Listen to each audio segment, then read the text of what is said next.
Hai, dalam video ini kita akan membahas materi seputar pengantar hukum Indonesia.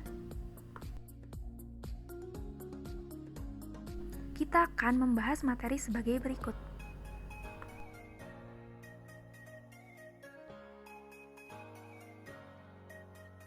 Kemudian sebagai berikut.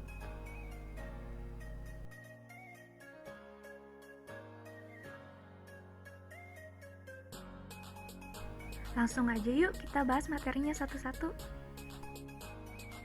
Kira-kira apa ya istilah PHI itu? Pengantar atau introduction artinya memperkenalkan secara umum, sehingga diperoleh gambaran menyeluruh dari ruang lingkup permasalahan secara garis besar. Pengantar bersifat meluas tapi tidak mendalam mengenai hukum yang ada di Indonesia. Sekarang, apa ya tujuan pembelajaran PHI itu? Agar kita dapat mengetahui tentang hukum-hukum yang ada di Indonesia, perbuatan-perbuatan apa saja yang diperbolehkan dan dilarang menurut hukum Indonesia. Kemudian, kedudukan hak dan kewajiban setiap orang dalam bermasyarakat, macam-macam lembaga penyelenggaraan hukum di Indonesia, dan prosedur dalam melaksanakan hukum menurut hukum positif Indonesia. Terus apa ya perbedaan PHI dan PIH itu? PHI itu mata kuliah yang mempelajari hukum yang berlaku di Indonesia saja, sementara PIH mempelajari hukum yang berlaku universal di seluruh dunia. Kita lanjut ke pengertian hukum. Menurut Sudiman Kartohadiprodjo dalam bukunya Pengantar Tata Hukum Indonesia mengatakan bahwa hukum adalah pikiran atau anggapan orang adil atau tidak adil mengenai hubungan antar manusia.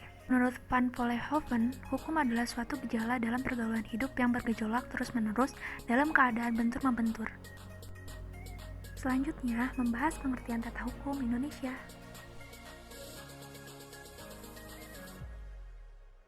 Tata hukum bisa diartikan susunan hukum yang terdiri atas aturan-aturan hukum yang tertata sedemikian rupa untuk menyelesaikan peristiwa hukum yang terjadi di masyarakat.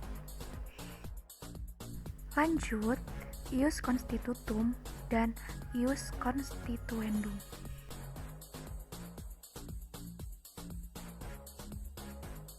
Pertama, ius constitutum. Ius constitutum itu hukum yang berlaku pada masa tertentu dan wilayah tertentu. Contoh dari ius constitutum yaitu Undang-Undang Dasar 1945, Undang-Undang RI Nomor 12 Tahun 2006 tentang Kewarganegaraan Republik Indonesia. Yang kedua, ius constituendum. Ius constituendum adalah hukum yang diharapkan akan berlaku atau dengan kata lain sebagai hukum yang dicita-citakan. Contoh ius constituendum yaitu rancangan undang-undang. Kita lanjut membahas pengertian sistem hukum. Sistem hukum adalah aturan-aturan dalam hidup bermasyarakat yang merupakan suatu susunan yang terdiri dari bagian-bagian yang terkait satu dengan yang lainnya. Jenis dan karakteristik sistem hukum. Yang pertama, sistem hukum Eropa kontinental civil law. Prinsip utama dari sistem hukum ini adalah hukum memperoleh kekuatan mengikat karena diwujudkan dalam bentuk peraturan perundang-undangan yang tersusun secara sistematik. Sistem hukum Eropa kontinental ini bersifat unifikasi dan kodifikasi. Apa sih yang dimaksud dengan unifikasi dan kodifikasi itu?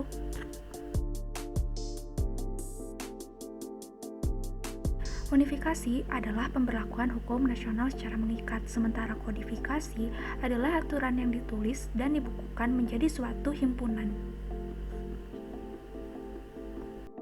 Karakteristiknya yaitu tertulis dan terkodifikasi, lambat melakukan perkembangan, hakim hanya berfungsi menetapkan dan menafsirkan peraturan-peraturan dalam batas-batas wewenangnya.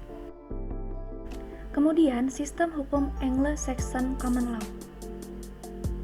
Sumber hukum utama dalam sistem hukum ini adalah putusan-putusan hakim atau pengadilan, judicial decision. Hakim dalam memutus suatu perkara harus mendasarkan putusannya pada prinsip hukum yang sudah ada dalam putusan hakim sebelumnya dari perkara yang sejenis. Sistem hukum ini bersifat non-unifikasi dan non-kodifikasi. Apa itu non-unifikasi dan non-kodifikasi? Non-unifikasi itu hanya untuk pihak yang memiliki perkara saja, sementara non-kodifikasi itu tidak tertulis atau tidak dibukukan. Karakteristik sistem hukum Anglo-Saxon. Yang pertama, tidak ada jaminan kepastian hukum. Yang kedua, keputusan mengikuti perkembangan zaman. Dan yang ketiga, hakim diberi kekuasaan yang amat besar. Selanjutnya, lanjut ke sistem hukum adat. Sistem hukum adat bersumber pada peraturan-peraturan tidak tertulis yang tumbuh dan berkembang dan dipertahankan dengan kesadaran hukum masyarakatnya.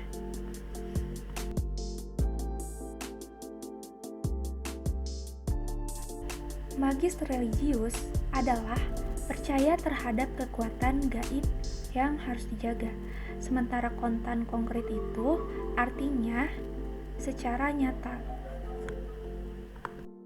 Karakteristik sistem hukum adat bersumber dari kebudayaan suku bangsa Indonesia, tidak abadi karena harus dipertahankan oleh masyarakat setempat, dilaksanakan oleh kepala suku yang paham hukum wilayahnya. Kemudian, sistem hukum Islam. Sistem hukum Islam adalah sistem hukum yang mendasarkan kepada agama Islam bersumber dari Allah Subhanahu wa Ta'ala. Sumber hukum Islam adalah 1. Al-Quran, 2. Al-Hadis, 3. Ijma, dan 4. Qiyas. Selanjutnya, hukum ibadah atau hablum minallah adalah hubungan langsung dengan Allah. Hukum muamalah atau hablum minanas adalah hubungan dengan sesama manusia. Karakteristik sistem hukum Islam bersifat mutlak, abadi, dan hanya diterapkan bagi orang beragama Islam. Mari sedikit membahas sistem hukum Quranik. Sistem hukum Quranik adalah hukum perkawinan non-Islam. Kita lanjut ke pluralisme hukum. Pluralisme hukum adalah munculnya suatu ketentuan atau sebuah aturan hukum yang lebih dari satu dalam kehidupan. Lalu, pengertian sumber hukum. Sumber hukum adalah asal mulanya hukum, yaitu segala sesuatu yang menimbulkan aturan-aturan hukum sehingga mempunyai kekuatan mengikat. Lanjut, jenis dan contoh sumber hukum. Pertama, sumber hukum formal.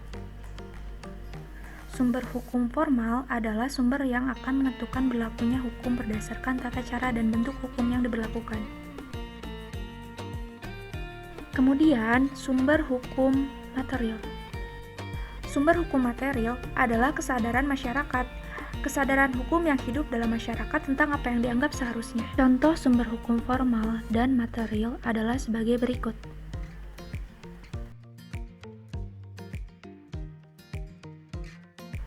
Peraturan perundang-undangan. Peraturan perundang-undangan yaitu peraturan yang dibuat oleh pemegang kekuasaan dalam negara. Kebiasaan adalah perbuatan manusia yang tetap dilakukan berulang-ulang dalam hal yang sama.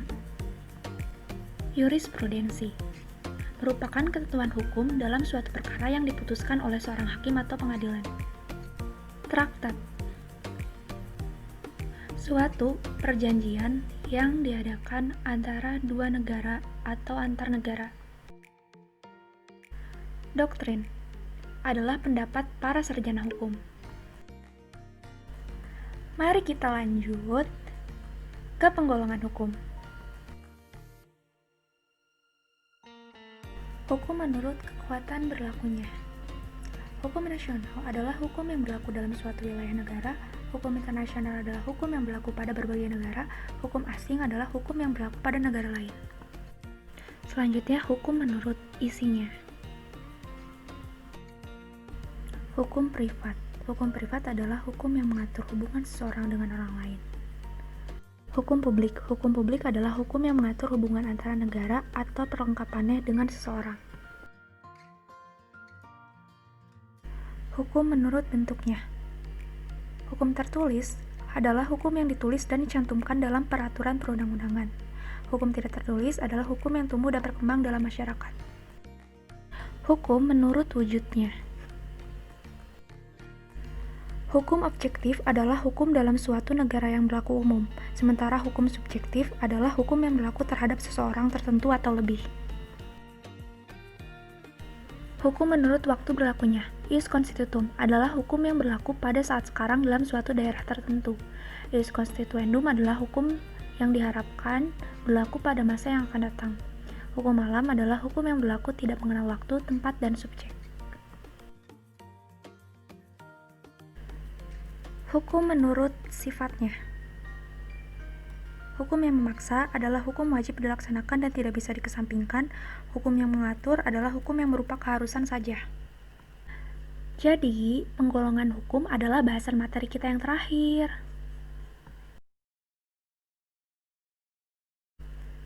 Sekian dan terima kasih. Maaf apabila ada kesalahan dan kekurangan. Sampai jumpa.